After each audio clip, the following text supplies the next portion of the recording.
government administration building would have been built under Mr. Tippett as well, as far as I recall. It right? would have been, yes, when he was leader of the government business. Yeah, I'm sure he got a little bit of flack for that, because amongst other things, I remember that one of the concerns were, well, are you going to house everyone in one building? Is this what happens in terms of disasters and so on? But again, I just mentioned that to say congratulations. And he's no longer in office, but it's good to see there's some accolades there. I remember looking at the AC, for example. You know that the air conditioning, they had it that was coming up out of the floor. Mm. So normally, as persons will know, hot air rises, cool air falls. Right. Right. So in this particular case, you were trying to get an extra efficiency by, rather than having the AC fall straight from the ceiling and just go on the ground and then circulate. Yes. So basically what's happening is, if you do it the traditional way, the air conditioner's falling from the ceiling, it's going down to the floor as cold air falls, and then it kind of hovers there like a couple of inches, if you like, yes, along the ground. So you get cold ankles, but you hot get cold everything ankle, else. and your head's hot. Yes, that's right. That's right. Hot-headed staff. Yeah, which you want to avoid. Which one we want to try to avoid. So in this particular case... Government work is hard enough. Yeah. In this particular case, the air conditioning system was one that was coming up out of the floor from the vents through some sort of, little jet things or whatever. So there's this cold air being pushed up. So it's cold as it's going up, but then on its own, because it is cold, it naturally falls back down again. Yes. So you get a double cooling, indeed, if you like. Yes. And I thought that was pretty unique. I mean, I never heard about it before until the government administration building was actually built. Yes. But yeah, a series of things, and it would be good to be able to look and see, on what particular areas did they grade the government administration building. I don't think it has any sort of solar energy. I don't believe so, though there is certainly sufficient rooftop space to put some for it to be added if that was the case. But yeah, the only thing the article suggested was that whilst a number of government buildings did undergo a energy audit, it didn't necessarily stipulate that the government administration building went through it. Certainly the Parliament building went through it. And then it was decided that, but in this, I guess, first tranche, as they like to suggest, the West Bay Public Library and the Airport Post Office were the ones that really needed the retrofits most urgently, which I would certainly believe the Parliament building would be one of those that would require that, renovation. And I know that renovation works have been ongoing in Parliament, not only from the time its name changed from Legislative Assembly to Parliament, but like most government buildings, they're old and in need of constant care and repair. Going back to the government administration building at the time of the Honorable Kurt Tibbetts building it, yes, there was flack about centralizing government buildings. Yeah. But the thought process was, well, we also need to save costs. There's government departments renting all over the place. And again, there were questions about, various government departments working in silos and therefore not talking to each other. And the viewpoint was that not only are we going to save those rental or otherwise recurrent expenditure costs on multiple properties, but maybe we can improve efficiency by getting all of the essential services. Not sure that has changed much, but yeah, like the concept. Certainly, yes. There are certain departments under that, I think, 5-story roof that, to your point, still to this day operate like Fort Knox, have their own security systems, security doors, and like special passwords, like planning and lands and survey on one knocks on floor. The doors and It's like be part of the team. The other department's right there. Just ask them. For a copy of my. Well, anyway, hopefully some e-government will help resolve that somewhere in the future. Yes. But I think that's good news, and it would be great to be able to get some of the specifics on it. But now I heard what you were saying in relation to the National Housing Development Trust, which I think is interesting. Yes. Is that they would have taken on board some European funding. And I recall, again, I don't know the specifics of that. That's something we could look into. But while I was in office, it was a decision in terms of trying to go ahead and do some housing. I built 87 of those houses when I was there, myself and Mr. Mike Adam. But we utilized the funding that had been actually secured, in fact, by Dr. Frank McField. It was, I think it was somewhere in the region of about $14 million at the time that had already been secured via like a Butterfield or one of those. But the bottom line is I do recall some proposal being on the table from the European Union at the time. And I remember reading that and not necessarily liking the idea, because you always get these other nations that, sort of the imperialism of saying, get involved with some special funding. Right. And there's always seems to be some little bit of a catch. So I would love to be able to see exactly what we're obligated to in regards to that funding and how it actually comes out, because that I think is significant. You have to pay attention to that. We're not talking about now, again, just traditional funding, but you're talking about, for some reason, you have another country that's lending you money. And surely, for a myriad of different reasons, I think that's worth paying some attention to. What exactly is that, and how does it work out in the long run? I don't know, because I don't know the specifics, but I think we should endeavor to try to see if we can understand what the contractual obligations is in that. What are the pros and what are the cons? Right. Well, until then, we join in congratulating the Ministry of Sustainability for, in the first instance, winning the Caribbean Renewable Energy Award for Best Energy Efficiency Project, which, as we stated, we've already seen it rolled out not only across a number of public sector buildings, but in particular homes that presumably fellow Caymanians will at some point occupy, and in at least two cases are occupying. And in addition to a roof over their head, their long-term monthly energy savings should be considerable. And if they work for government, then maybe these are ideas that perhaps can be carried forward across the wider community. But certainly a 67% reduction in utility costs. That would have been through solar power, right? It would have been through, yes, a combination of proper installation through spray foam, high efficiency air conditioning units, ICER, I think it's called, right, and of course the inclusion of solar panels, which, as we have learned from persons like Mr. Lawrence, really doesn't relate to house-wide solar panels, but perhaps solar panels attached to a water heater or certain big ticket items, which at the end of the day, savings is a savings. Savings is a savings. And, again, it becomes a wider question as to why is things not being put in place that allows the average person to take advantage of that. Yeah. And we've seen and heard that, again, in many instances, these are consequences as a result of things that CUC is doing and not doing. We've had our friend, like you said, Mr. Lawrence, come in here and talk about that. Yes. And, of course, we see that for one reason or another, government has missed the boat in relation to having a proper negotiation or renegotiation insofar as the contract that would hopefully have been beneficial to the Cayman Islands, maybe in this particular case, particularly as it relates to solar power. Indeed. Well, sticking with the good news, I am delighted to say that the issues relevant to our simulcast on YouTube, Instagram, and Facebook has been resolved. And that only took just under 20 minutes. So, again, thank you to our technical team for working diligently to resolve the problem, and to our wider listening audience. You can now also get us online at YouTube, Instagram, and Facebook. On Facebook, you can find us on both our Straight Talk page as well as the ACT Cruise Tourism page.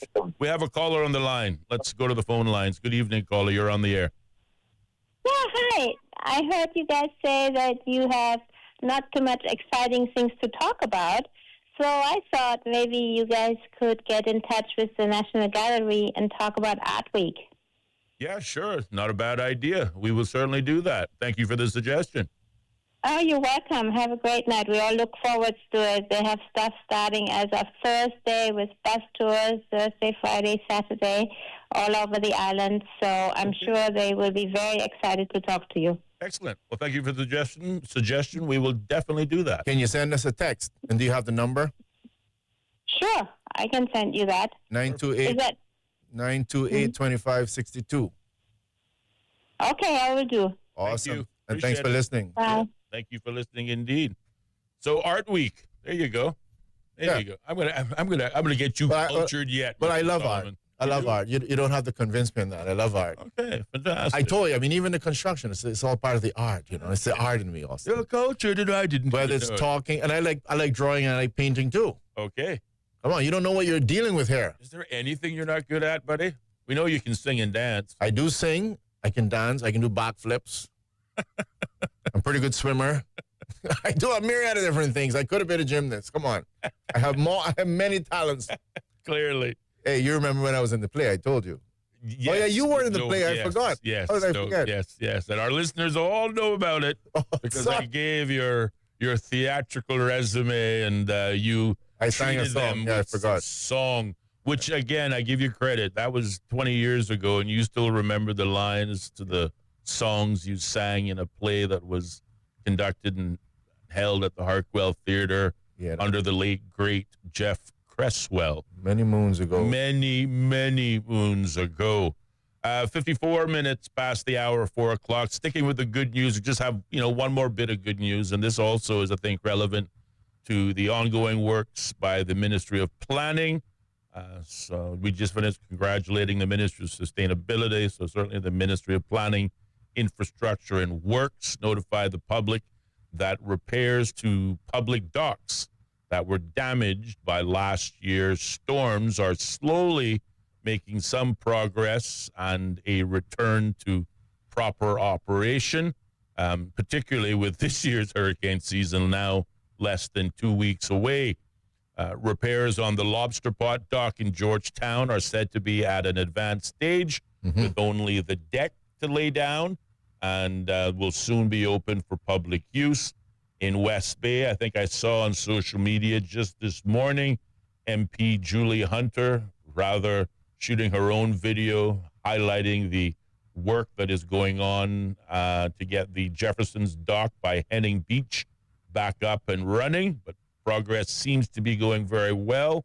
When this is complete, contractors say they will head to the public dock in East End near the Eastern Star Fish Fry to commence work on that pier, with further work going on in North Side and Collier's Beach. There have been discussions, but no start date yet for work to be done on the Morgan's Harbor dock located in Batabanoo in West Bay. But we suspect that as these other remaining docks get completed, obviously resources can follow, and we'll see these public docks retrofitted and fixed so that obviously boat enthusiasts, but also shore fishing can continue. I want to say congratulations to the Ministry of Infrastructure, Planning and Works for those improved works, and in particular, obviously, the residents of these respective communities. Undoubtedly, I remember there was see them getting fixed. There was a big complaint about one of the docks in West Bay. Did you mention one of those? Well, that was the dock where the riffraff were, I suspect, were barred. I'm not sure if it was that one, but yeah, you can talk about that one if you want. But I just remember at some point there was some issue going on. I'm thinking, did you say Morgan Harbor or something? Well, yeah, there's a Morgan's Harbor in Batabanoo, and then there's... Yeah, I think it's that one. Yeah, well, yeah, Morgan's Harbor certainly was impacted by previous storms last year, but arguably had been impacted by storms from previous years before that. But clearly not at 100%, and it suggests that the government, well, again, Rome wasn't built in a day, and therefore neither will all of these docks get repaired in a day, but they are on the way and work is ongoing. So rather than just criticize wholeheartedly for the work that still needs to be completed, we want to give flowers, as you say, whilst persons are still alive. We're seeing some positive progress in the Lobster Pot dock, likewise at the Jefferson dock, and soon to be in East End, and hopefully thereafter Morgan's Harbor in West Bay. Well, I have to chuckle a little bit because, during our campaign, you talked about campaigning earlier. Yes. During our campaign, I used the little simple docks as an example to talk a little bit about the piers. And I said, it's a real simple concept, just like the little docks that you see around. It's the same way you're going to have pylons with a dock. It's a pier. And I said, yes. Albeit made of wood instead of concrete. Yes, I said, if you can picture that you and I going out in our little 14-foot dinghy to go fishing, would like to be able to come back and dock up next to something as opposed to swimming in. I'd say it would be nothing different in terms of providing a good customer service for the persons coming to the country. Of course, that was lost. That was lost on an explanation. But, yeah, it's good to see that those little pairs are being done, and that should be very accommodating to us all. Indeed. 58 minutes past the hour of 4 o'clock. We have to pause, check in with the BBC top of the hour news. But when we come back, we continue to look at construction, but at a much wider scale. Public feedback is now being encouraged for the airport expansion. Keep it locked. Straight Talk will pick up on that topic next. Bobo. BBC News. BBC News. World news from the BBC. Violent clashes. Thick black smoke. A tremendous legal victory. Crucial elections. Destructive winds. A search and recovery operation. A race against time. An imminent threat. Flying a drone over a rival team's training session.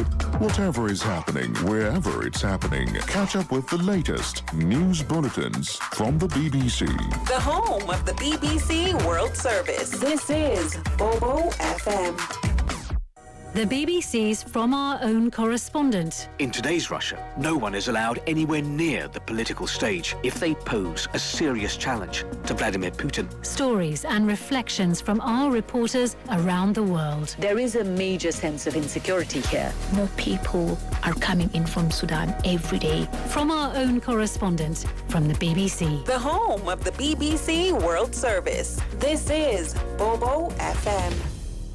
How can we understand the world better? The BBC World Service is a window onto the wider world. The vantage point from which to survey a new horizon. News, reports and analysis from around the world. Stories we think matter. Different people from different societies. We get to the heart of global issues. News, stories and global perspectives from the BBC World Service. The home of the BBC World Service. This is Bobo FM.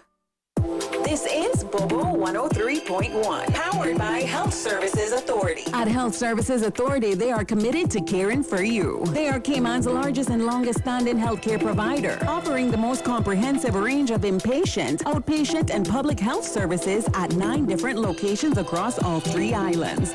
Across Cayman on 103.1 FM, online, and on your smart speaker. The home of the BBC World Service. This is Bobo 103.1. Hello, I'm Moira Alderson with the BBC News.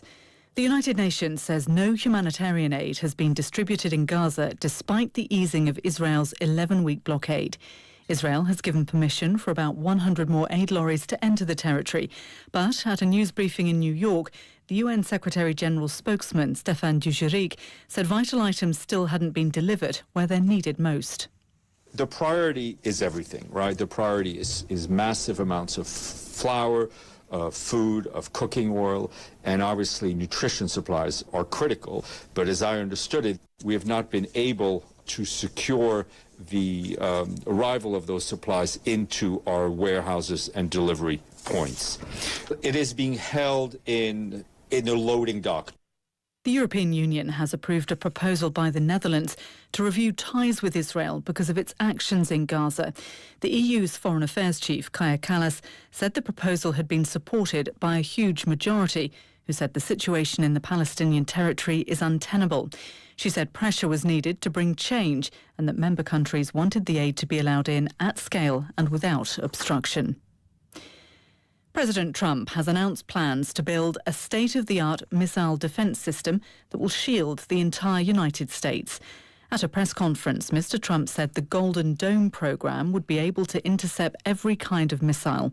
Here's our North America correspondent, Peter Bowes. President Trump says the futuristic missile defense system will be developed by America's Space Force and will cost $175 billion.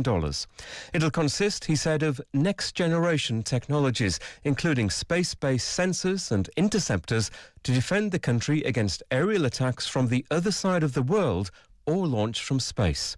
He added that Canada had asked to be part of the project, which was inspired by Israel's Iron Dome, a system that's been used to intercept rockets and missiles since 2011. Peter Bowes with that report. The United Arab Emirates has denied that it played any role in an attack earlier this month on Port Sudan, the de facto capital of Sudan since the war broke out in the country more than 2 years ago. On Monday, Sudan's ambassador to the UN, Idris Ul-Harath, said that the strike was carried out by warplanes and drones launched from an Emirati base. He said that the United Arab Emirates had a clear plan. The UAE establishment of a military base in other areas, across the Red Sea reflects a strategic interest in securing in East Africa integrity routes. It is expanding influence in the Horn of Africa, which is now an asset for regional instabilities. This is Moira Alderson with the latest world news from the BBC.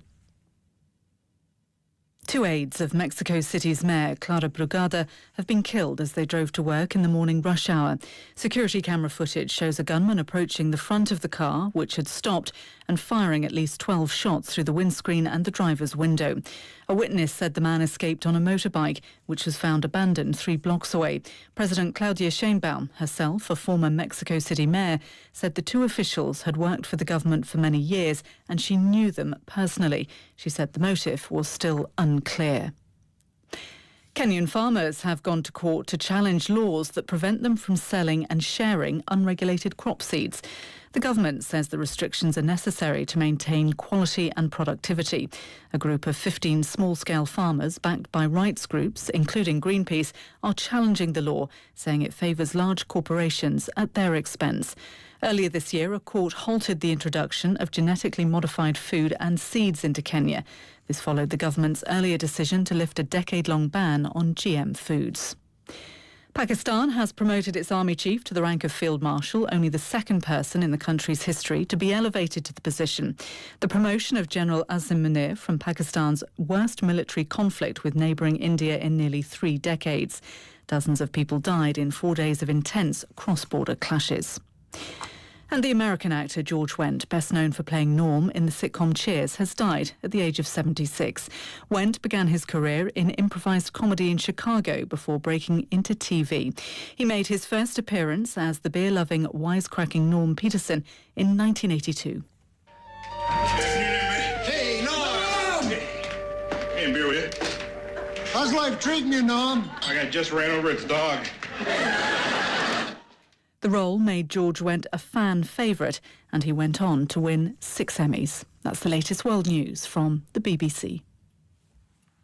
The views and opinions expressed on Straight Talk with Austin and Ellio do not necessarily reflect or represent the views of Stingray Media, its staff, or contributors. Callers to the program accept full responsibility for the views expressed. The show host and affiliates are not liable for any statements made or any harm claimed. All callers to the program indemnify Straight Talk from all claims. Offensive, defamatory, or unlawful content will not be tolerated. Be a part of the conversation by calling 745-2626. Now, here's Straight Talk with Austin and Ellio on Bobo 103.1. And welcome back, K-Man, to more Straight Talk here on Bobo 103.1 FM and simulcasting live over YouTube, Instagram, and Facebook, both at our page, Straight Talk Radio Show, as well as the ACT Cruise Tourism page.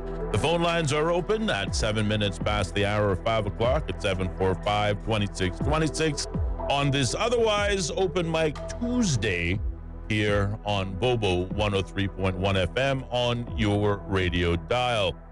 We did say prior to the break that we would be moving on to another type of development, but a bit larger than public docks, which continue to see some progress, positive progress in terms of their rebuilding following the storms of 2024. Hopefully, they'll all get rebuilt in time for the storms of 2025, which is set to begin in terms of hurricane season in about 2 weeks. In today's headlines, once again looking or drawing on the pages of the Cayman Compass, we see the Cayman Islands Airports Authority is inviting the public to give feedback on major projects involving all 3 of the island's airports, which initially will include the expansion of the apron at the end of the runway of the Owen Roberts International Airport, pushing it more than 2,000 feet into the North Sound and into an area of mangrove buffer and woodland. The projects were included in an airport's master plan, which was released 2023, I believe, which outlined a number of future development plans. But for the moment, the present works include an expanded apron pavement of 1,115 feet on the runway, a further 197-foot-long runway strip, and a 787-foot-long runway end safety area known as RESA. And works that were presented last year to the planning department also included, but not in today's article, but I don't know whether or not it's part of the present plan or not, but those plans also included the construction of a generator and utility building. The project went before the CPA not last year, during what they call a period of sensitivity during the official general election campaign. So it's not surprising if members of the public may have missed this. But the external works have a potential price tag that ranges anywhere between $1.2 million to a perhaps much larger $148 million when we look at obviously expansion of terminal in both the building and the airside expansions. But for the moment, we apparently seem to be discussing the runway extension and the Department of, the Kamloops Airports Authority is seeking public feedback. In a review of the Owen Roberts International Runway Expansion proposal, the Department of Environment did offer up some, considerations, Ellio, for potential environmental threats, and for completeness, I will share them with you. Just give us a little recap on the cost, because I thought I almost heard you say from 1-point-something million to 140 something. Yes. Again, looking at the document, which I'll admit I'm still in the mulling process through. It's a 277-page document that is the outline business case. I hope you have some pictures in there, Austin. It has a couple of pictures, thank goodness. Otherwise, it would be a really I have to put this down. read. Yeah. Some pictures, some graphs, some proposals and whatnot. But they propose in that outline business case and master plan, there are at least 3 different long-term projects proposed. Project A1, Master Development Plan for the General Aviation Terminal at Owen Roberts. That's, of course, dealing with the private planes. Project A2, which is Master Development Planning for the Owen Roberts International Airport. In the first instance, there's a minimal and there's a maximum, if you will. The minimum is, a runway expansion, the side road expansion, and the safety zone expansion, largely dedicated to expanding the runway, making it more compliant with regulatory standards, and, of course, being able to incur and encourage longer haul flights from either Europe or Central America. That is the smaller project, the runway expansion aspect, though I thought a $1.2 million price tag for the runway expansion seemed a bit low. I'd be surprised if that is the final figure, but again, still making my way through this lengthy document. But Project A2 at the optimal side also has suggested that the terminal building, where, as you may recall, certainly expansion plans started in 2019, and whilst it is certainly seen as an improvement, it is still suffering from capacity shortages as it relates to peak times. And undoubtedly, if they expand the runway and if they bring in longer haul flights, we can anticipate more usage of that building, and therefore further expansion may be warranted. According to the outline business case and the airport master development plan, which again, 277 pages, I'm making my way through it, so you'll forgive me if I don't have all of the answers to the pertinent questions you will undoubtedly ask. We are looking at a range of $1.2 million for a runway expansion to as much as $148 million for the wider terminal and airside expansions, which, according to the article today, they're not talking about. They're talking just about the runway expansion, but it is part of a much wider plan.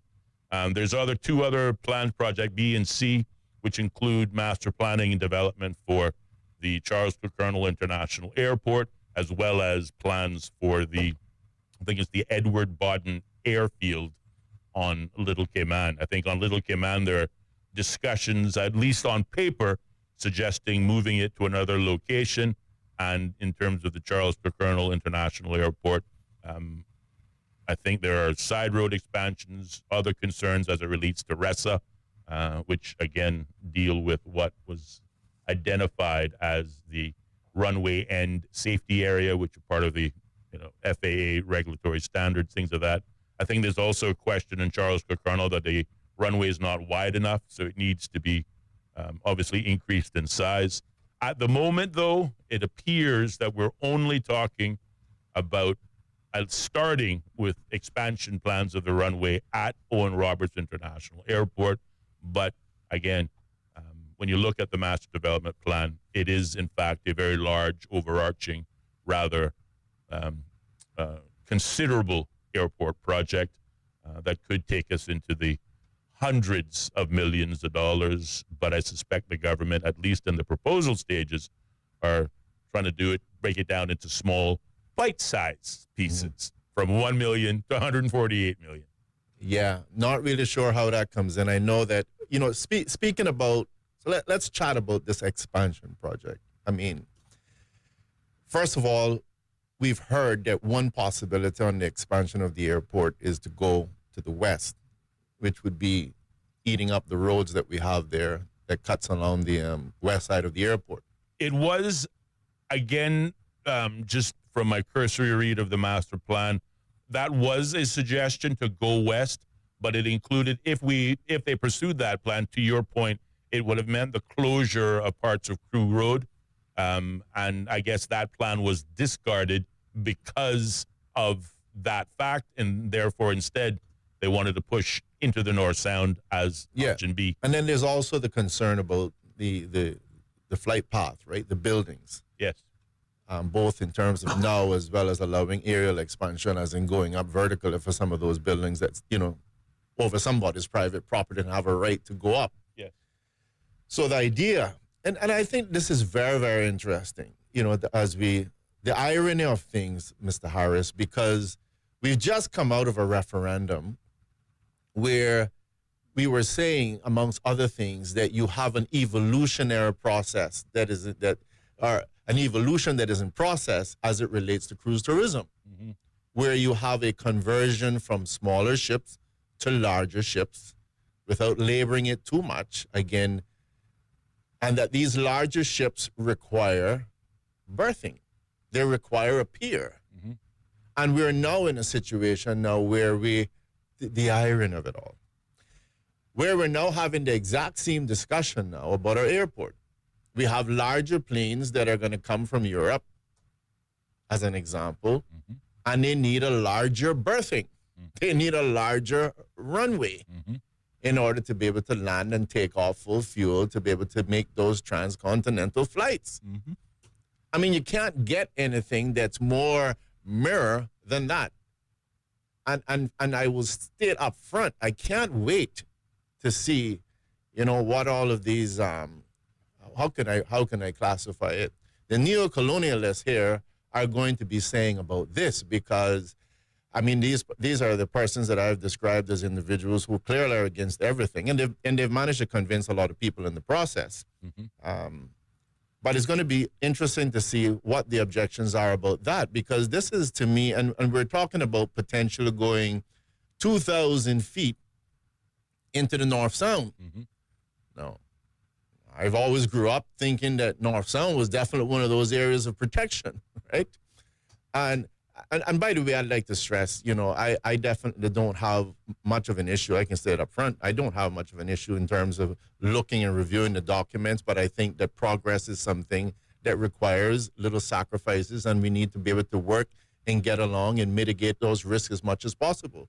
But it is going to be interesting, to say the least, you members of the public, to see what is going to happen now in relation to this issue here, which is going to be an expansion of the airport 2,000 feet into the North Sound, and whatever the environmental concerns are there to see how this issue goes. Let's see if the country now says, completely rejects the expansion of the airport. I really want to see if that's going to also be completely rejected.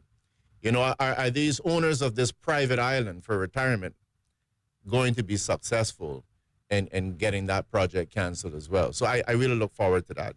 And it carries me on to a larger issue, but go ahead and say something if you like. Yeah. I just want to stick to this issue and the point that you made. The arguments for the wider expansion of the Owen Roberts International Airport, the Charles Colonel International Airport, and perhaps a relocation of the Edward Bodden Airfield in Little Cayman are all largely familiar, if not identical, to the pros in terms of what we were discussing, obviously, a few months ago, and that was the expansion of cruise infrastructure.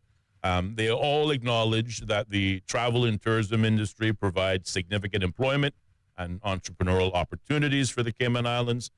They also represent significant government revenues as well as contributions to the gross domestic product, or GDP. The expansion of the runway as is currently proposed is being proposed in order to receive larger wide-body aircraft, specifically the Boeing 787 and the Airbus 350, which will allow us to, again, to your point, access and cater our services to the wider Europe, Spain, Italy, etc., as well as South America. And, of course, the larger aircraft will facilitate increased numbers into the Cayman Islands. So it is almost deja vu when we compare the current discussion with the former discussion on cruise berthing. Both are calling for infrastructure upgrades that will keep pace. And for the same reasons. And for the same reasons, that will keep pace with the brand identity of catering to, high-end luxury tourism visitors. Providing a first-class service. Providing a first-class service, exactly. To your point also, it will be curious if this project will receive the same kind of blowback from, let's call them, the enviro-eco activist, as perhaps the cruise campaign did.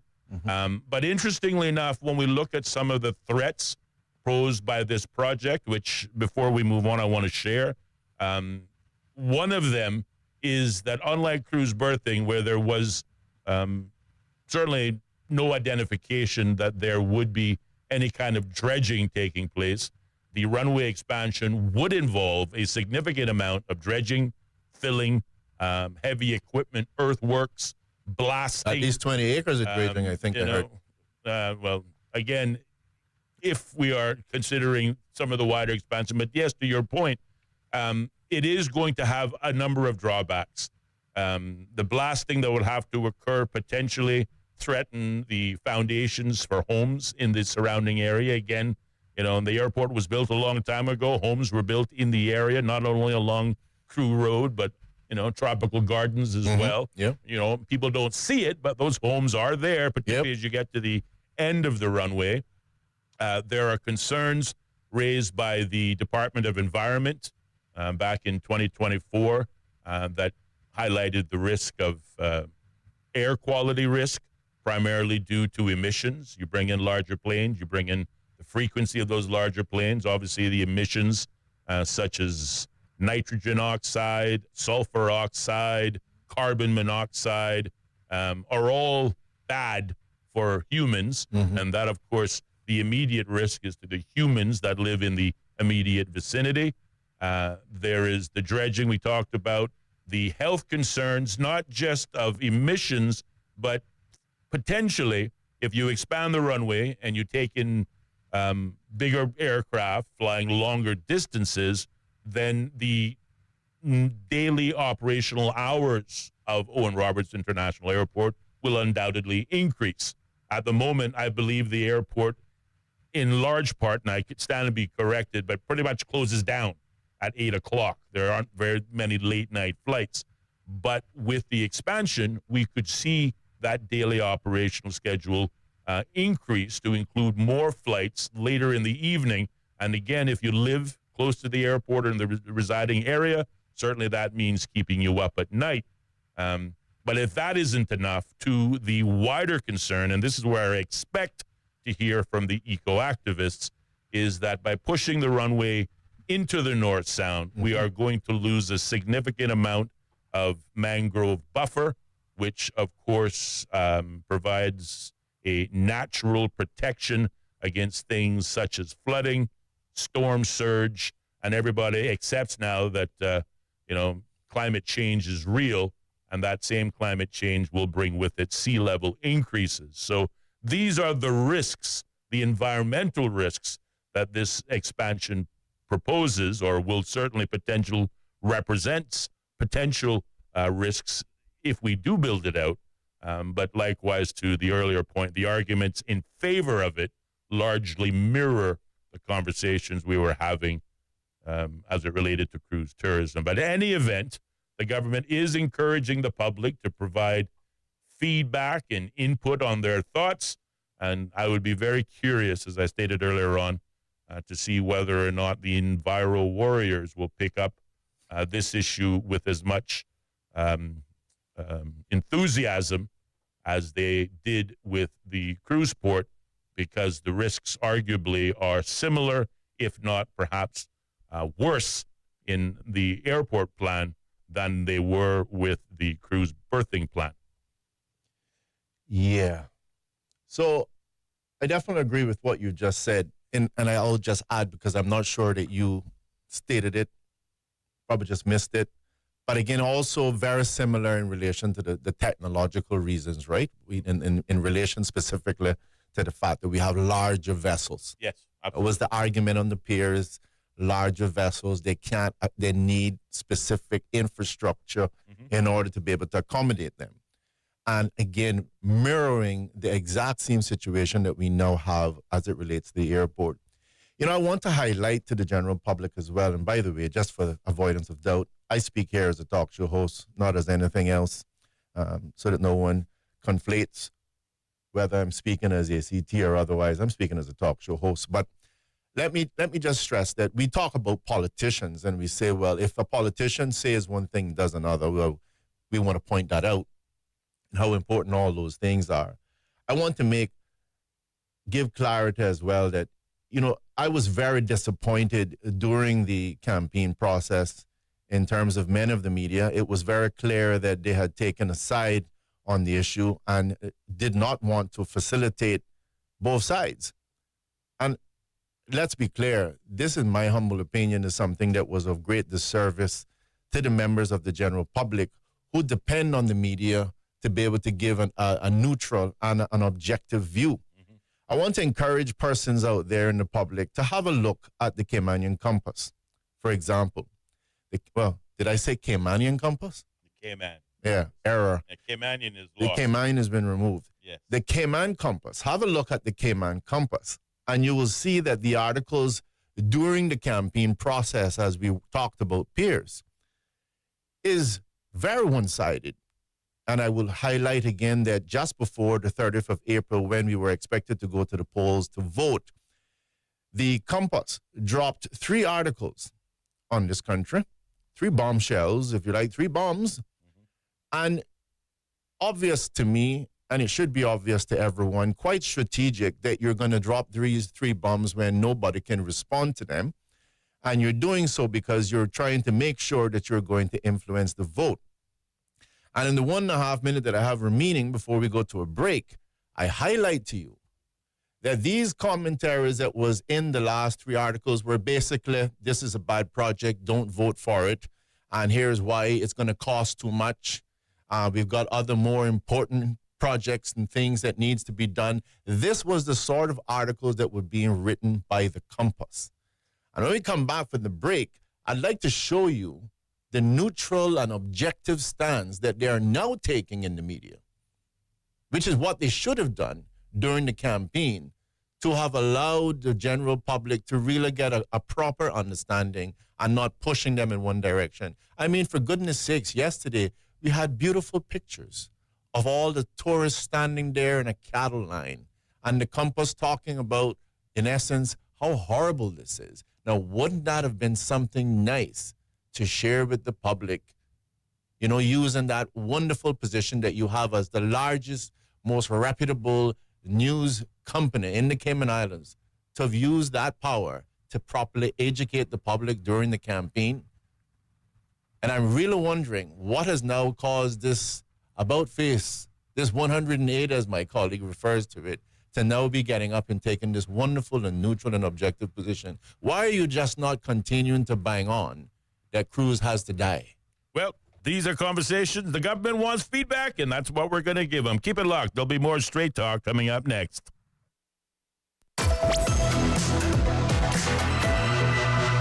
More Straight Talk with Austin and Ellio coming up. Be a part of the conversation by calling 745-2626. Bobo 103.1.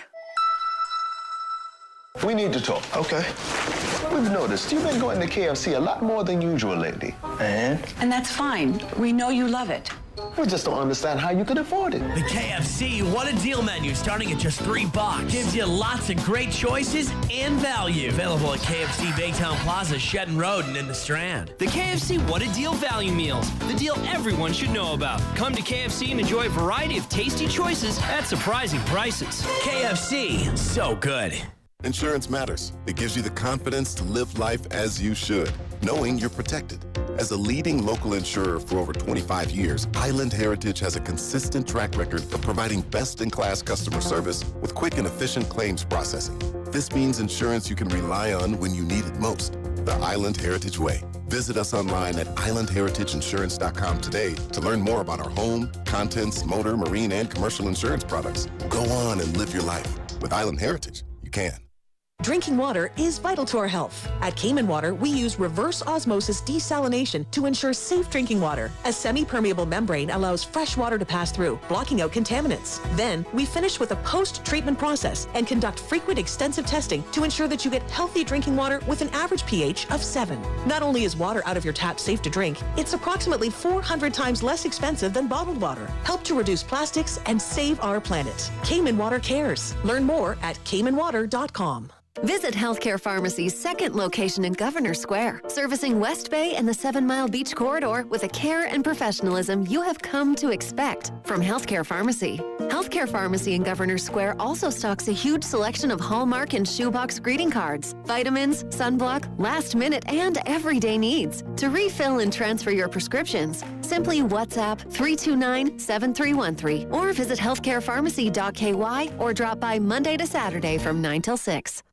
Looking for TVs, electronics, sound systems, speakers, gaming consoles, games, and smart home gadgets? Shop Cost You Less. Looking for housewares, small appliances, fans, mini fridges, and cooling? Shop Cost You Less. Looking for baby supplies, toys and games, pet supplies, cleaning supplies, and auto supplies? Shop Cost You Less. Looking for quality produce, grass-fed meats, and groceries? You guessed it. Shop Cost You Less. Cost You Less is your destination for everything you need on island. Cost You Less. Everyday low prices on items that matter to you. When it comes to weekly meal prep, I trust Kirk Market to provide the best value for quality proteins. The butchers at Kirk Market are super helpful. They always slice my steaks perfectly. Kirk Market has everything I need for healthy and flavorful protein-packed meals. From lean cuts of CAB choice beef, tender CAB prime beef, the juiciest pork, and all-natural hormone-free poultry, to their seafood section with everything from fresh local snapper to omega-3 rich salmon. I choose Kirk Market for the highest quality proteins to support my healthy lifestyle. Kirk Market. Eat well, live well, and discover a world of choice. Across Cayman on FM, online, and on your smart speaker. This is Bobo 103.1, powered by Health Services Authority, committed to caring for you. The views and opinions expressed on Straight Talk with Austin and Ellio do not necessarily reflect or represent the views of Stingray Media, its staff, or contributors. Callers to the program accept full responsibility for the views expressed. The show host and affiliates are not liable for any statements made or any harm claimed. All callers to the program indemnify Straight Talk from all claims. Offensive, defamatory, or unlawful content will not be tolerated. Be a part of the conversation by calling 745-2626. Now, here's Straight Talk with Austin and Ellio on Bobo 103.1. And welcome back, man, to more Straight Talk here on Bobo 103.1 FM with your host, Ellio Solomon, and myself, Austin Harris. The phone lines are open. 745-2626 is the number, or you can reach out to us on our WhatsApp line. That number, 928-2562. And from there, either you can leave us a WhatsApp text audio note, or, of course, send us a traditional WhatsApp text message. The government has now opened up the floor for public consultation and feedback as it relates to their plans to expand the runway at Owen Roberts International Airport. Both in the short term, we're talking about a runway expansion of just over 1,100 feet. That will push it into the North Sound, and a number of environmental threats posed in that exercise, not least of which dredging, which was deemed as a very bad thing just a few months ago when we were talking about cruise tourism and cruise infrastructure. I guess the question on the board is, what does the public think, and will the eco-activists demonstrate the same consistency, if you will, as they certainly argued for on the cruise berthing infrastructure, where nearly 70% of those who participated in that referendum voted no, that there should not be any investment in cruise infrastructure.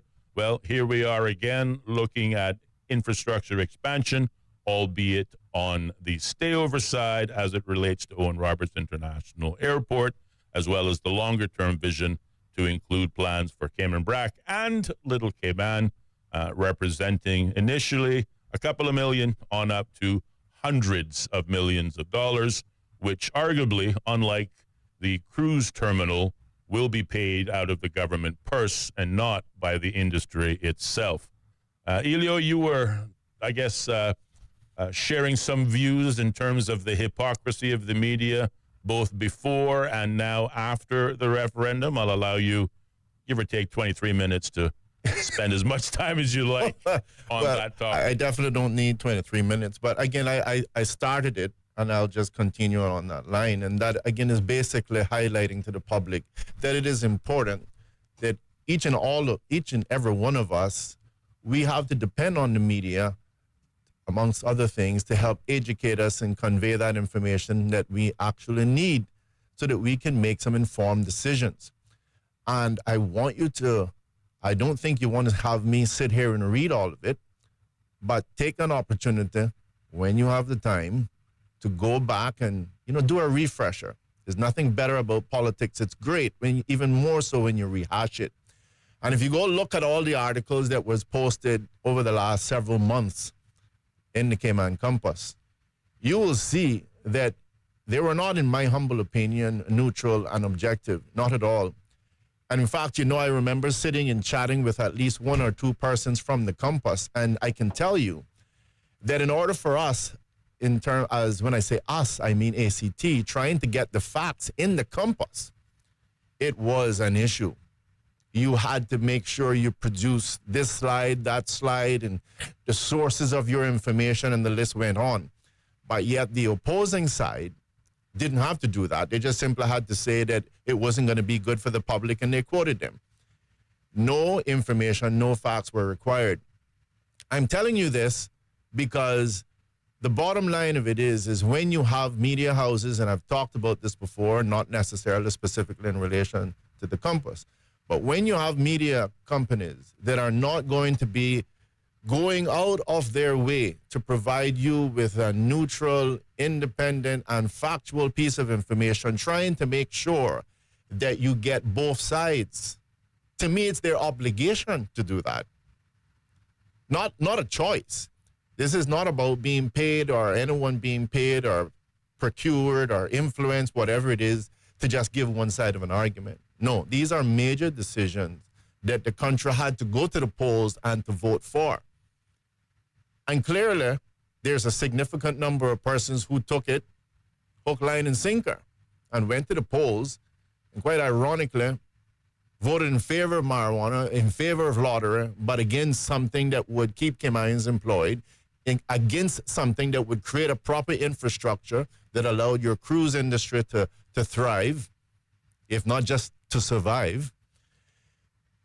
And I say this now, that when you go look at the articles, you're going to see the lack of objectivity there. As I mentioned before the break, in the last 3 bombs that was dropped by the Cayman Compass, at a time frame that clearly done for political purposes, clearly done for referendum purposes, and that is to say, there is no way when we drop this today that you're going to have any time to recover from it, because you had 6 or 7 months to go ahead and articulate those views, Cayman Compass, if that's what you wanted, but they didn't. So at the end of the day, what did they do? They dropped articles that, amongst other things, basically stated this project is going to be too costly. By the time they're finished with it, it's going to be well up above $700 million, they said. They said that the country had other priorities. Then, of course, it was, again, carrying on the things such as the negatives for the environment. And I want you to contrast that, compare it to what you're getting from the Compass, which I've seen in the last 2 articles. And by the way, hooray to them. I'm happy that they're finally doing it. I'm lamenting on the fact that they didn't do it when it was most important. And so now you go look at the articles and you see the neutrality, you see the objectivity. They're trying to get everybody's view on it now. We want everyone. You know, little people sitting on the benches. We want your view.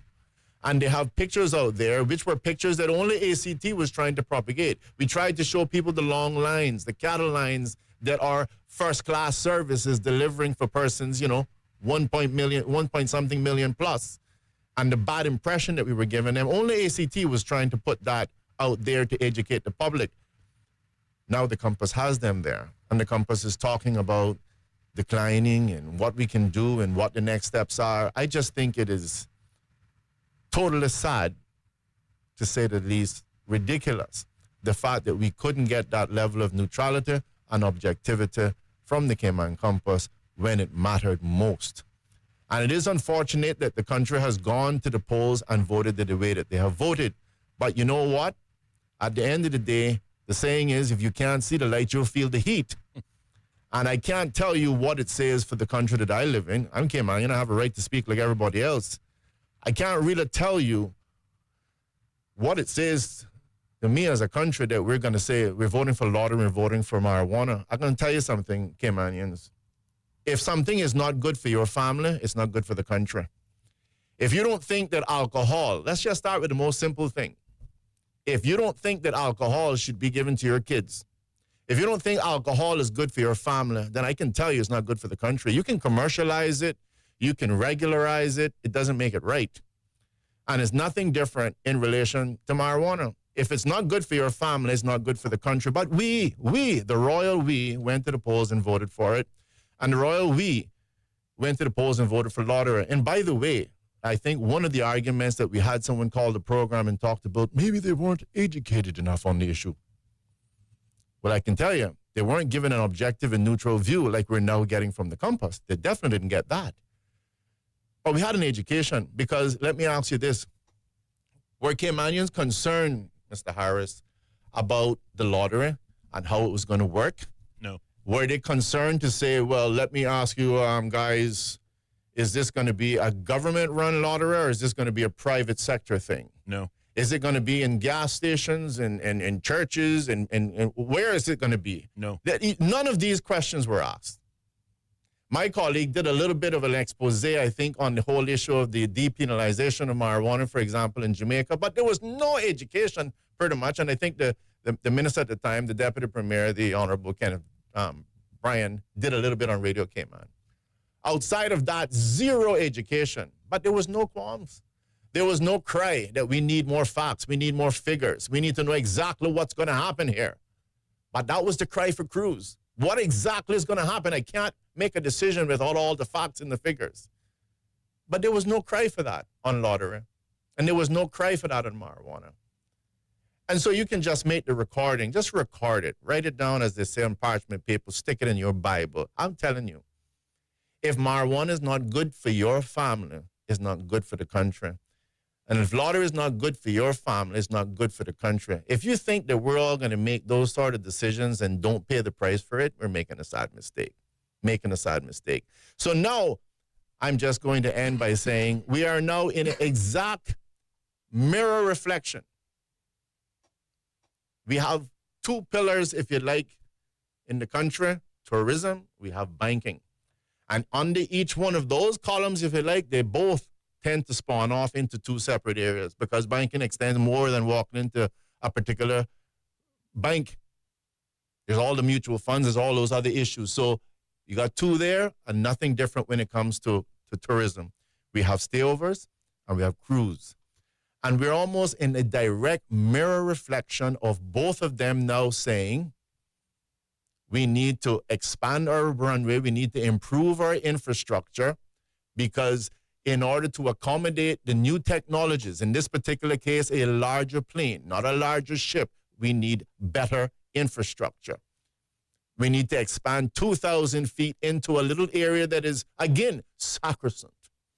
This is like the Holy Grail. We're going to go in there, and we're going to dynamite, and homes might get cracked up, and, you know, all of these evils that are going to exist. We're now at the exact same mirror position. And I will sit here and monitor and observe and see what happens. And again, I'm not going to be kind like my colleague and refer to them as enviro, whatever. What they are, who have been pushing this agenda, and unfortunately, some of my people have followed them, like I said, lock, stock, and barrel, hook, line, and sinker, are a bunch of persons here, you know, on their private island. The colonizers, the new colonizers, who at the end of the day says, I don't want this here in my retirement home. Now, they, by the way, have the right to dig up their mangroves to build their homes. Notice I said their mangroves. But no one else should dig up mangroves. No one else should be able to develop. And so I can't wait to see where that charge goes and how they work to bring this particular thing to a halt, because I've made it clear before, they want absolutely pretty much zero development in the country. So let's see, Caymanians, if we'll sit by and let that happen.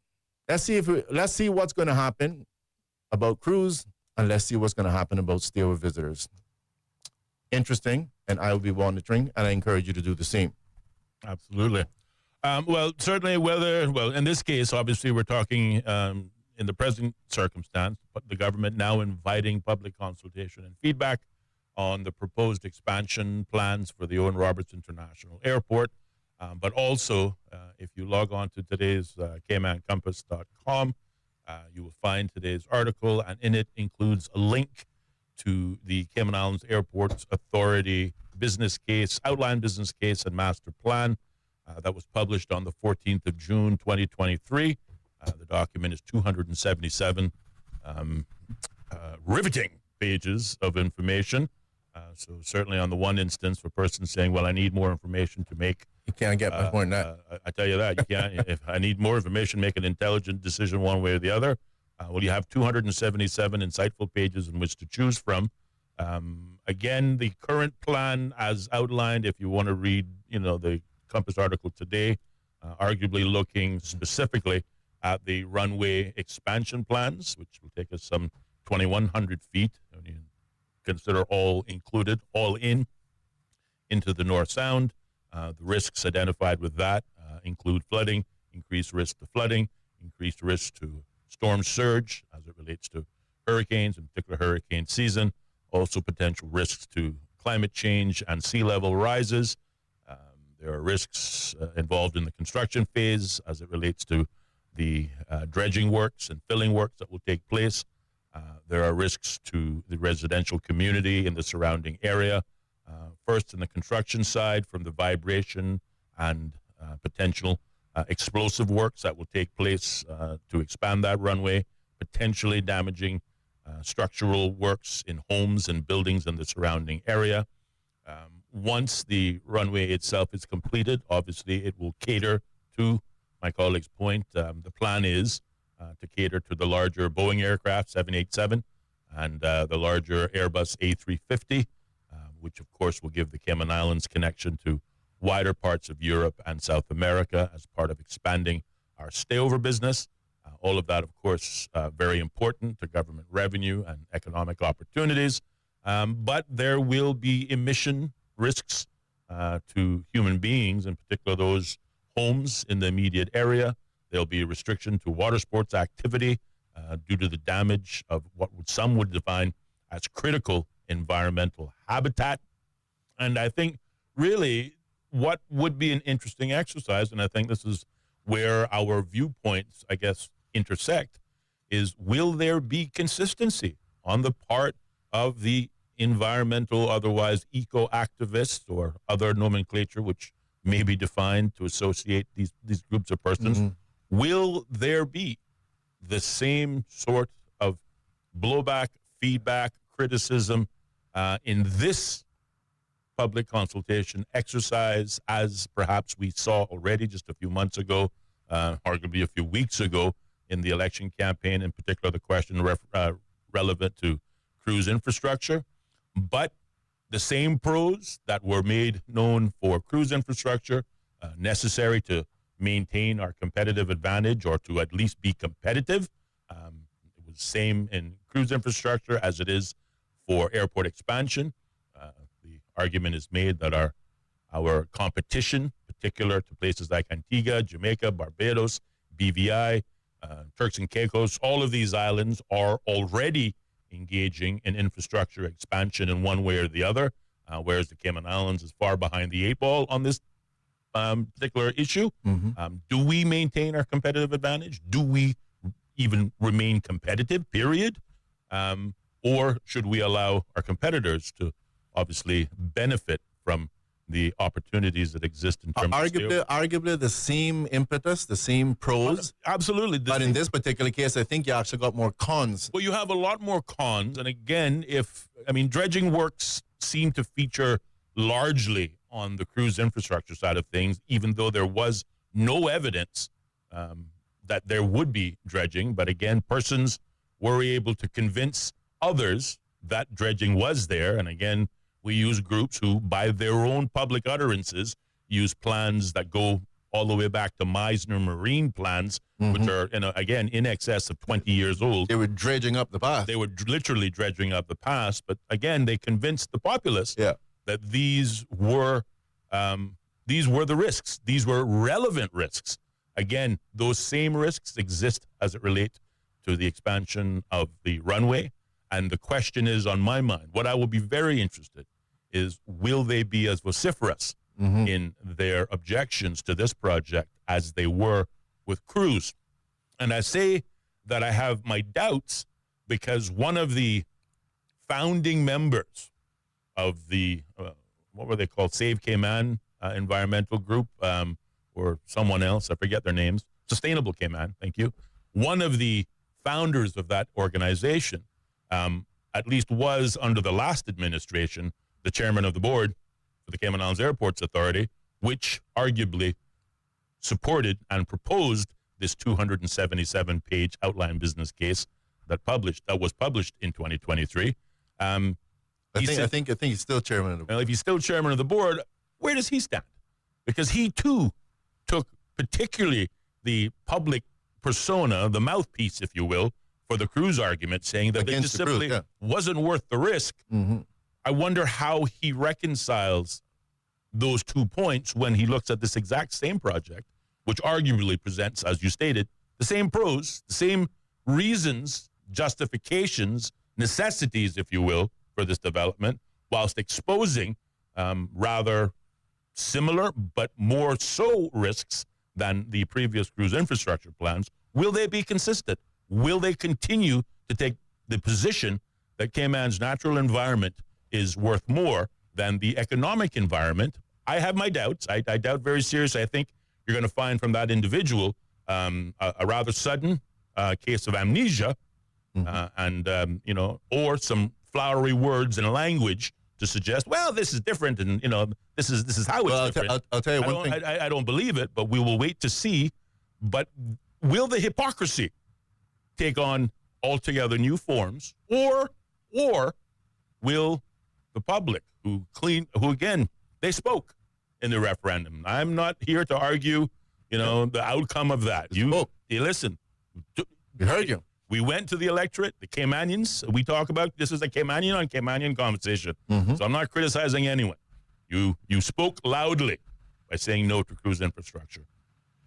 Will you be consistent and take the same position as it relates to the runway extension? Because if you don't, well, then there are legitimate questions that need to be asked. And again, there are certain commonalities, and I've just stated one of those. The chairman of the board, Cayman Islands Airports Authority, who seemingly supports these expansion infrastructure works, but oppose the cruise infrastructure work side, will they sing the same tune, or will he have a case of amnesia?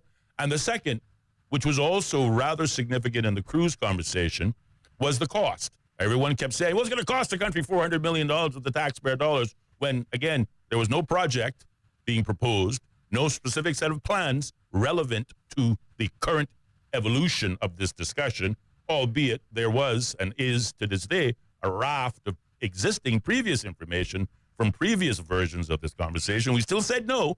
In that reality, in this reality, again, if you look at the airport master plan, this is an all-encompassing plan. It includes expansion works for the civil aviation terminal.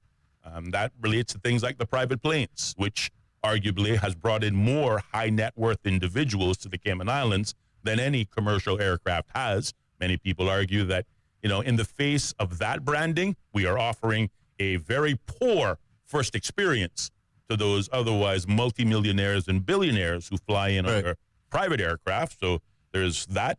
There's the expansion to the Owen Roberts International Airport, both runway and terminal expansion. Again, the terminal expansion started in 2019 when I was in office. So, again, I appreciate the need for it and the purpose behind it. Kind of familiar with it as well, but also includes expansion plans for Charles Colonel International Airport and the Edward Button Airfield in Little Cayman.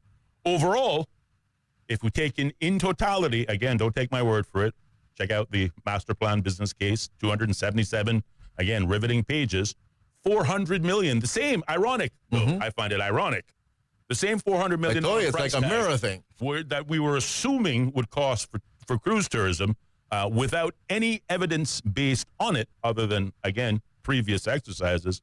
We have this document, which outlines, again, if taken in totality, another $400 million. I think, if I want to quote it directly, $399,514 million if taken into all four projects. But to a point that I think you either expressly stated or alluded to earlier, is that on the cruise, we had public-private partnerships in terms of funding. Government doesn't have to come up with the money themselves. That is the the distinct difference. On the cruise side, theoretically, potentially somebody else was going to carry that cost. On the airport side renovations, whether it be small or all, is coming out of the taxpayer pocket. Yeah. Again, the phone lines are open. The government, your government, you just went to the polls and voted for, is asking for your feedback. So are we going to be? Let's hear some feedback. 745-2626 is the number, where you can reach out to us on our WhatsApp line, 928-2562. Voices are crickets. Will we hear voices, or will there be crickets? Again, I know what I'm betting on if I were a gambling man and the lottery was, well, not even lottery, but if gambling were legal in this country, I know where I'd spend my couple of 2 cents on. But I'm hopeful that I'll be proved wrong. Well, there's one or two things to mention in terms of differences. I can tell you there's some big players, large players, billionaire players that are waiting for the expansion of the airport. That was not the case with cruise. Yeah. Who was waiting for cruise was the little guy. The little guy that drives the bus. Yeah, that's another very valuable point. Yes, so I'm sure that will make a difference. This is not for the little Caymanian. This is for the big Caymanians. So we'll the corruption that people keep talking about exists at the political level, but for some strange reason, the private sector level is never once brought up.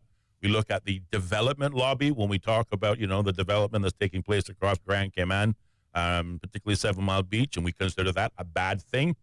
That was one of the reasons behind the breakup of the last government. And, of course, arguably, some people say enough is enough, is the makeup of the current administration, suggesting that things are going to be different this time.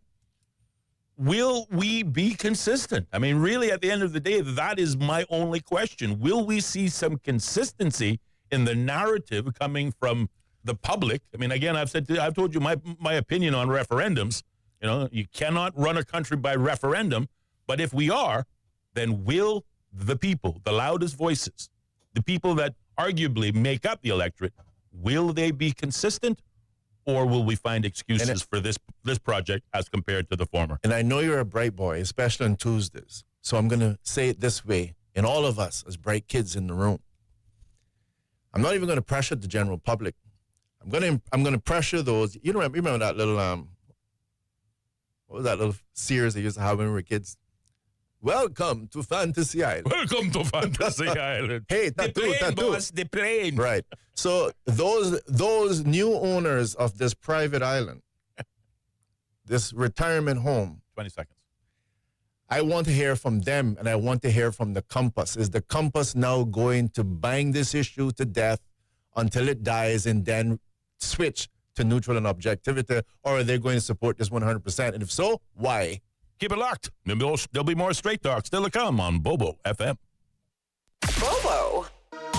The BBC is the world's most trusted news source. And Bobo 103.1 is where you'll find the BBC World Service. BBC News. The world news from the BBC. And the home of Cayman's most listened to talk shows. That's right, folks. Everyone is telling their mama about the cold hard truth. And welcome to Straight Talk. I'm your host, Austin Harris. And I'm Ellio Solomon. Across Cayman, on FM, online, and on your smart speaker. This is Bobo 103.1. Welcome to our newsroom here in central London. We place ourselves here at a little desk right in the thick of things. OS from the BBC. We can catch the very latest news from our colleagues, not just in this enormous room, but also from our colleagues around the world. I'm in the room where they're treating children. This is a combat zone. The situation after the typhoon is very complicated. It was a very tense situation. OS from the BBC. The home of the BBC World Service. This is Bobo FM. BBC News. BBC News. World news from the BBC. Violent clashes. Thick black smoke. A tremendous legal victory. Crucial elections. Destructive wind. A search and recovery operation. A race against time. An imminent threat. Flying a drone over a rival team's training session. Whatever is happening, wherever it's happening, catch up with the latest news bulletins from the BBC. The home of the BBC World Service. This is Bobo FM. This is Bobo 103.1, powered by Health Services Authority. At Health Services Authority, they are committed to caring for you. They are Cayman's largest and longest-standing healthcare provider, offering the most comprehensive range of inpatient, outpatient, and public health services at 9 different locations across all 3 islands. Across Cayman on 103.1 FM, online, and on your smart speaker. The home of the BBC World Service. This is Bobo 103.1. Hello, I'm Moira Alderson with the BBC News. The United Nations says no humanitarian aid has been distributed in Gaza despite the easing of Israel's 11-week blockade. Israel has given permission for about 100 more aid lorries to enter the territory. Paddy Maguire reports. After a blockade lasting nearly 3 months, Gaza's population of 2 million people has been pushed to the brink of famine. But despite Israel announcing on Monday it would be allowing basic amounts of aid into the territory, food and medicines are still in desperately short supply. The UN spokesman, Stéphane Dujarric, said that while the trucks had entered Gaza, they hadn't yet reached warehouses or delivery points and remained held at a loading dock. He said it was a complicated operation. The first supplies that arrived on Monday are also yet to be handed out. Meanwhile, the European Union has decided to review its ties with Israel because of the war in Gaza. The bloc's foreign affairs chief described conditions in the territory as catastrophic. Earlier, Britain paused free trade negotiations and imposed sanctions on settlers in the occupied West Bank. Our international affairs editor, Jeremy Bowen, says support for Israel may now be waning. I think it's a really significant moment because if you think back to after the October 7th attacks, when Israel went to war in response to that, it also had a great big well of solidarity from significant Western allies like Britain, Canada and France. Now, I think that the statement that they put out and the things that have been said today shows that that line of credit has been exhausted. So certainly as far as those countries are concerned, Israel is in a different place now. Israel has condemned the EU's decision. President Trump has announced plans to build a state-of-the-art missile defence system that will shield the entire United States. At a press conference, Mr. Trump said the Golden Dome program would be able to intercept every kind of missile. He suggested it could eventually protect more than just the US. I'm pleased to announce that we have officially selected an architecture for this state-of-the-art system that will deploy next-generation technologies across the land, sea, and space, including space-based sensors and interceptors. And Canada has called us, and they want to be a part of it. So we'll be talking to them. They want to have protection also. The $175 billion project faces political scrutiny and funding uncertainty. Mr. Trump said it would be fully operational within 3 years. Immigration lawyers have accused the Trump administration of illegally deporting 2 Asian men to South Sudan. In a submission to a federal judge in Boston, the lawyers said a flight allegedly carrying a dozen people, including a Vietnamese and a Burmese national, landed in the African country on Tuesday. They've called for the group's immediate return. World News from the BBC. The EU is planning to introduce a €2 flat fee on billions of small customs-free parcels sent directly to people's homes from China, including those from the online retailers Shein and Temu. Officials say the volume of such parcels entering the EU has created a huge workload for customs staff. The revenue from the new levy would help tackle the issue. 2 aides of Mexico City's mayor, Clara Brugada, have been killed as they drove to work in the morning rush hour.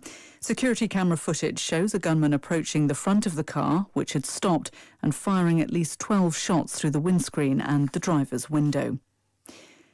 The United Arab Emirates has denied that it played any role in an attack earlier this month on Port Sudan, the de facto capital of Sudan since the war broke out in the country more than 2 years ago.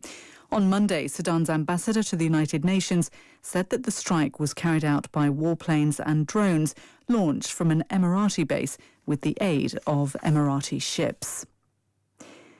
The American actor George Wendt, best known for playing Norm in the sitcom Cheers, has died. He was 76 years old.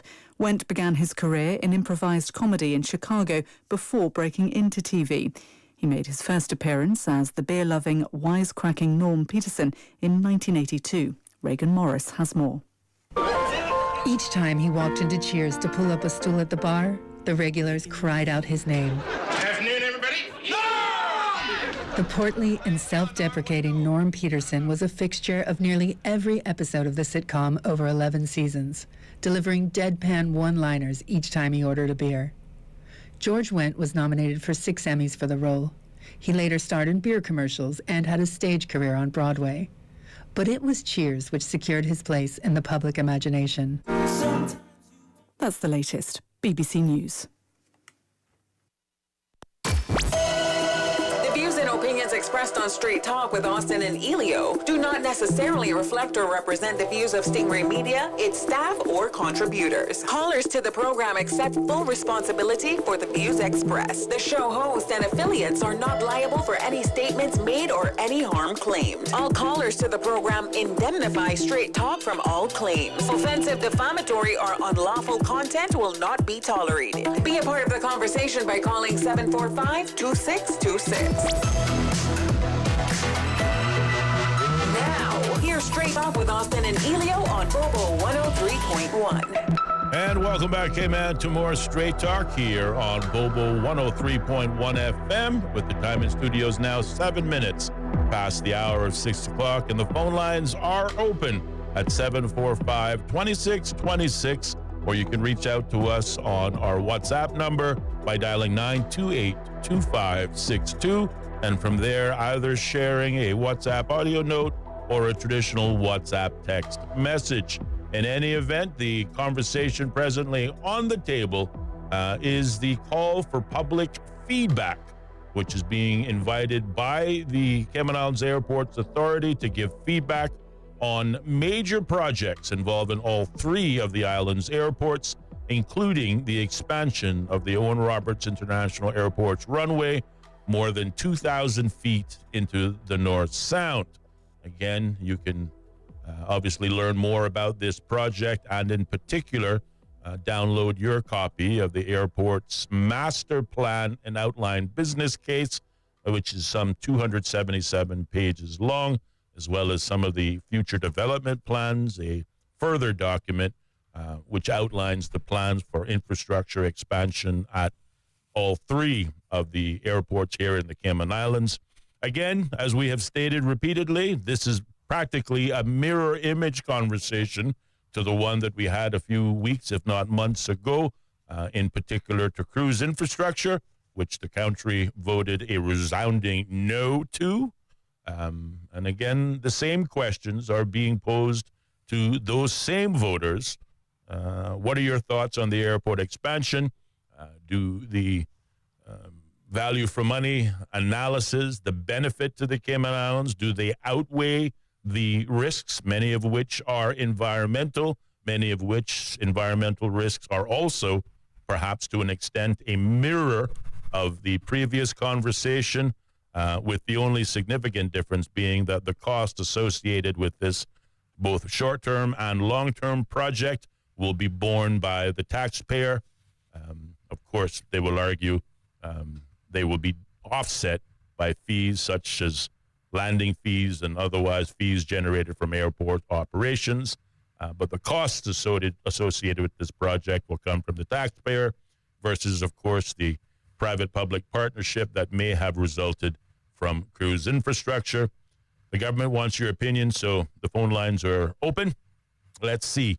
Will the eco-activists and those who were adamant about cruise, will they be as adamant as it relates to airport infrastructure, or will the phone lines go mysteriously quiet? I'm hoping that I'll be wrong, but I don't think I will be.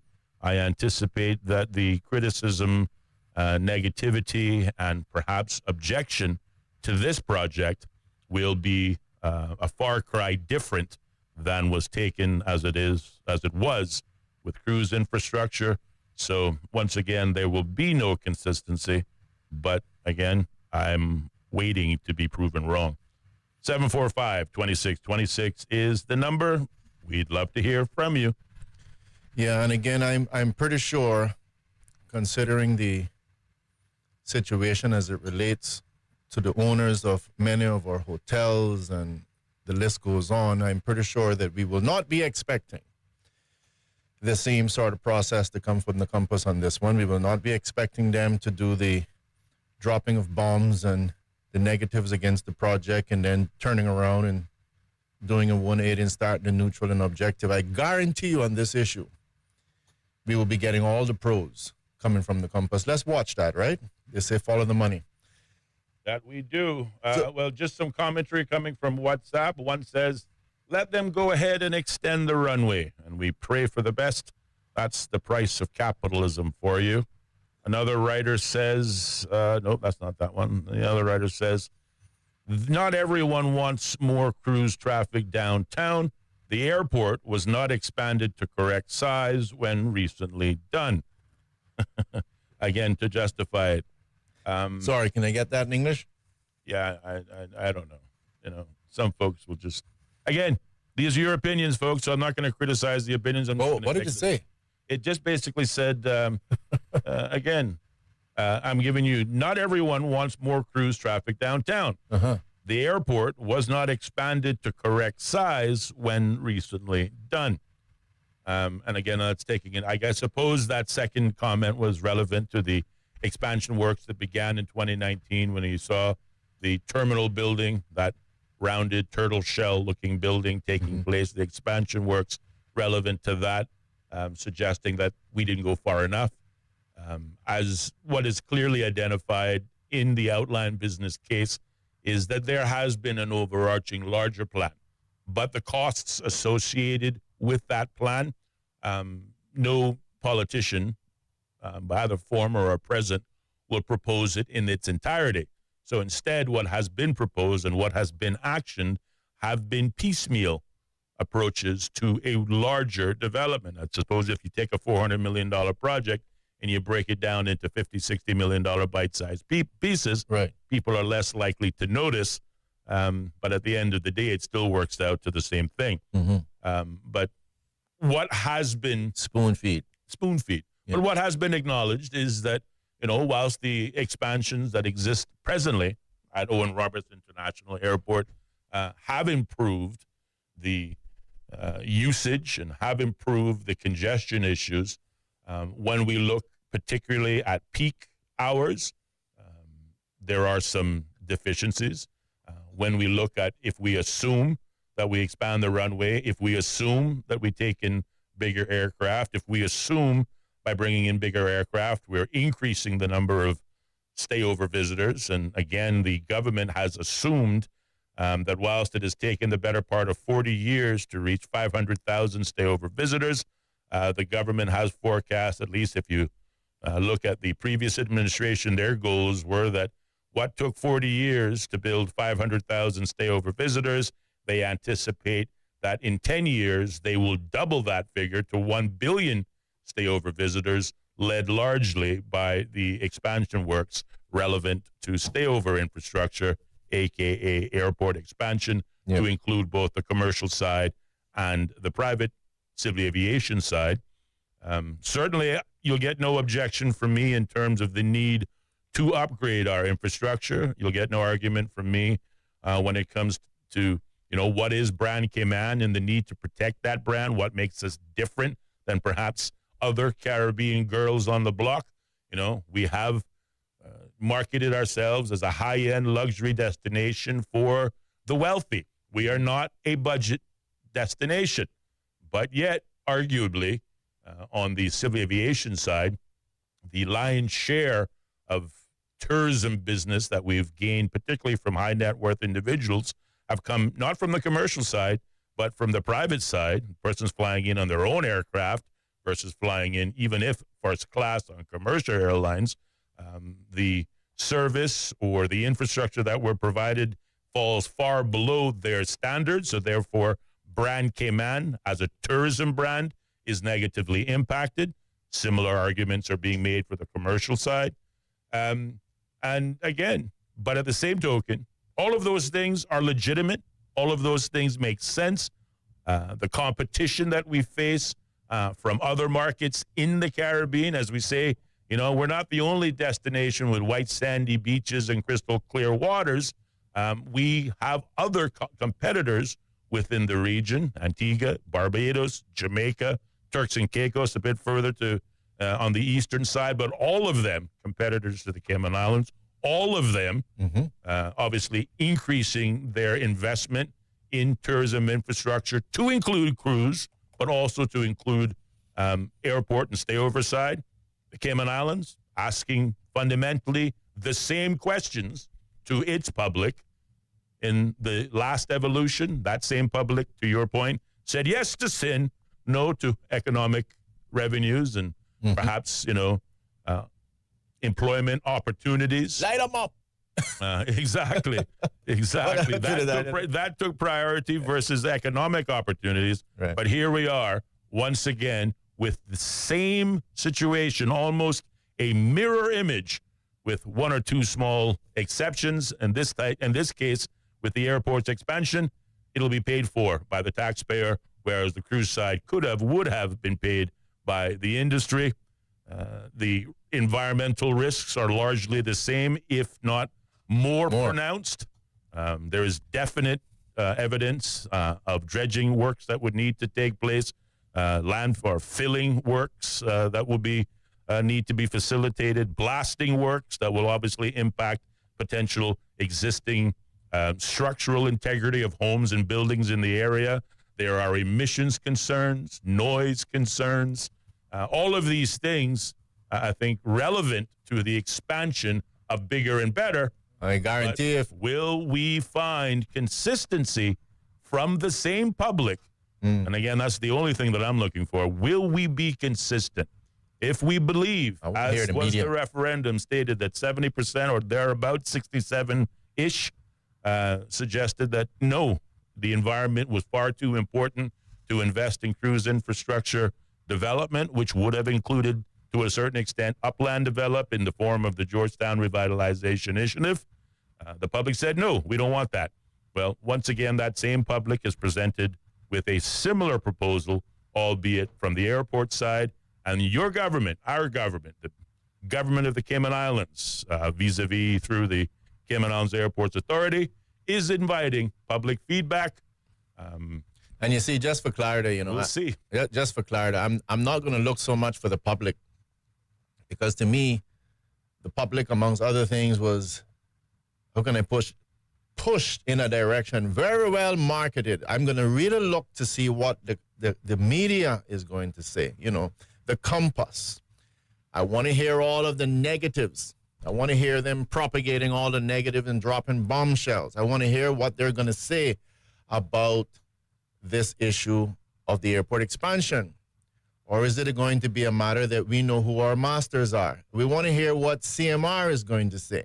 We want to hear what CNS is going to say. That's really what I want to say. Let's see if they all take an anti-airport expansion and market the heck out of that one like they did on the cruise. And again, you know, it's sad, but that's the reality that we're living in the country. I do want to say... Well, just before we move on to that, if persons don't wish to obviously engage in conversation in the public variety, such as calling into this program, as part of the public consultation process, which began on the 16th of May and will continue until Friday, the 6th of June, there will be public outreach meetings, which will be held on all 3 islands at the end of this month, with representatives from the Cayman Islands Airports Authority, the consultants, Royal Haskoning DHV, and the Environmental Assessment Board on hand to answer questions. The meetings will take place on the 2nd floor conference room at the Owen Roberts Airport on Tuesday, May 27th, at the Alexander Hotel in Cayman Brac on Wednesday, the 28th of May, and at the Little Cayman Beach Report on Thursday, May 29th. The meetings have been scheduled to take place from 5:30 p.m. until 7:30 p.m. each night. Copies of the draft terms of reference for each airport project can be found online at the Cayman Airports Authority, at CaymanAirports.com. Hard copies are also available for review at the Department of Environmental Center, located at 580 North Sound Road in Central Georgetown. And feedback can be submitted to the Department of Environment in writing via email at dov@gov.ky, by direct mail, by P.O. Box, by sending it to P.O. Box 10202 Grand Cayman, or by hand to the Environmental Center, again located at 580 North Sound Road.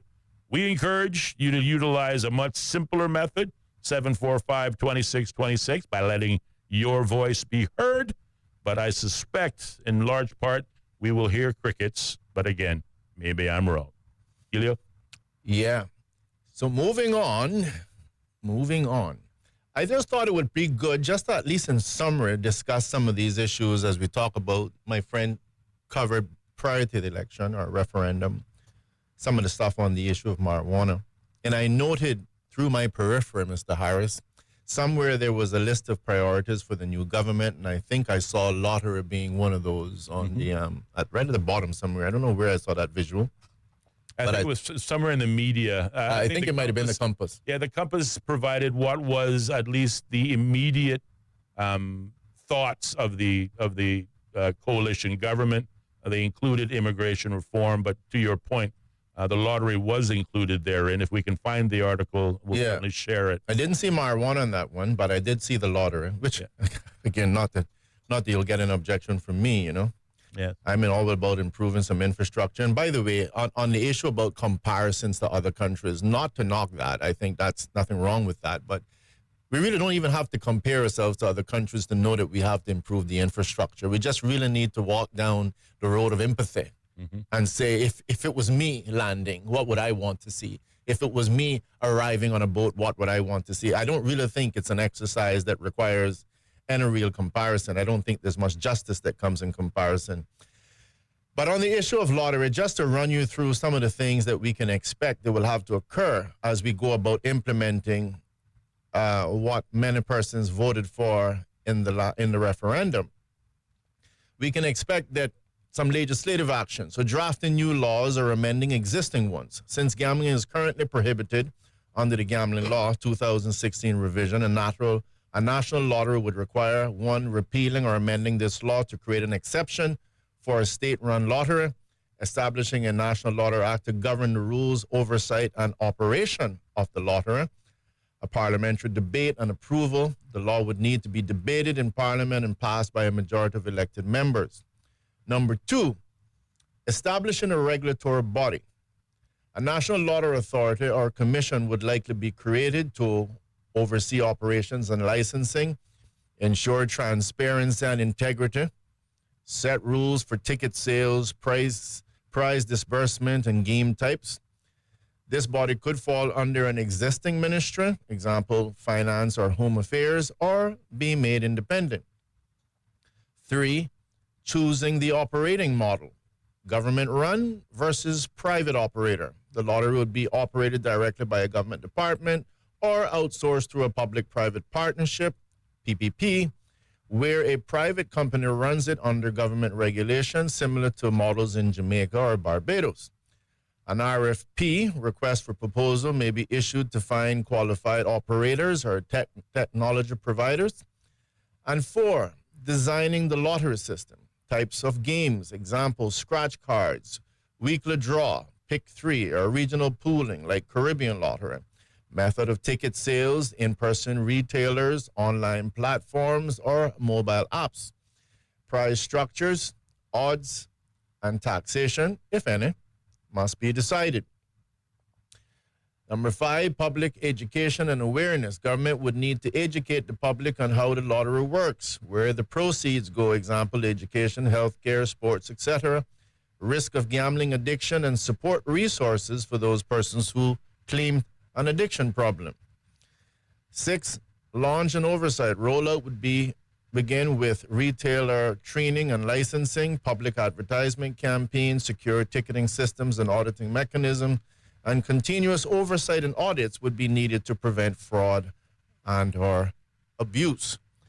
So I'm sure, amongst other things, that persons voting for it would not necessarily know all of the steps, but that would be some of them. In general, you're probably missing a few, but I can guarantee you that those are in there in terms of some of the things that will have to be done by the present government as they work towards fulfilling the wishes of the general public to move forward with a national lottery.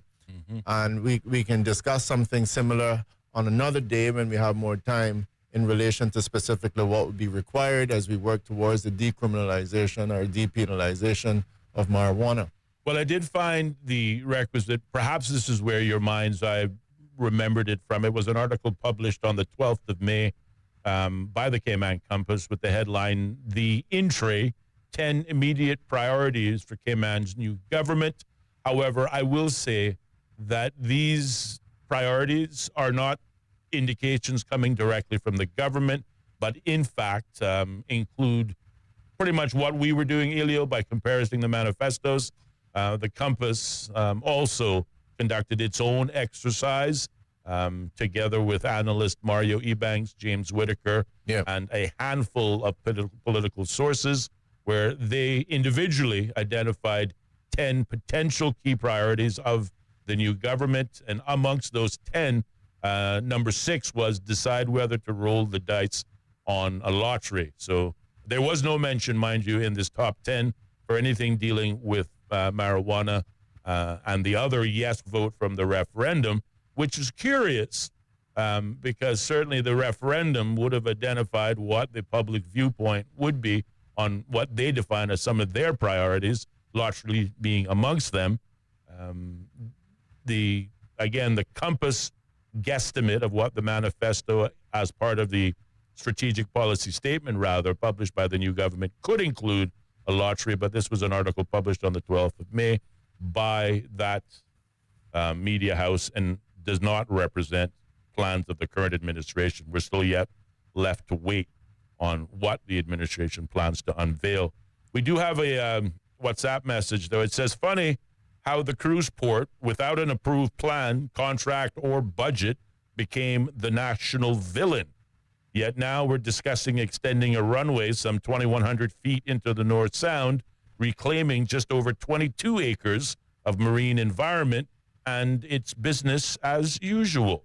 Makes you wonder, was the outrage really about the environment, or was it about the fact that cruise tourism had no ministry, no shield, and no political home. Sometimes the easiest thing to attack is the one standing alone, especially when it quietly supports Caymanians. Yeah. Just a thought. It's all about the money. If you follow the money on the cruise, you'll see why it had to stay with tenders. If you follow the money on the hotels, etc., you can see why you're going to get absolutely zero objection to the airport expansion. Well, that is certainly our expectation. We don't anticipate a windfall in telephone calls. I got one text. But yes, go ahead, 30 seconds. It says, well, one thing is certain. A 2,100-foot runway into the North Sound puts Stingray City and Sandbar at real risk. And let's be honest, if the ecosystem is compromised, it won't just be an environmental loss. It could be the final nail in the coffin for cruise tourism that relies on this attraction as one of its primary draws and puts money directly into Caymanian hands. It's ironic. In trying to grow one part of our tourism, we may be endangering the very attraction that helped build it in the first place. That's all the time we have for Straight Talk today, but tune in again tomorrow at 4:30 for more Straight Talk on Bobo FM. The home of the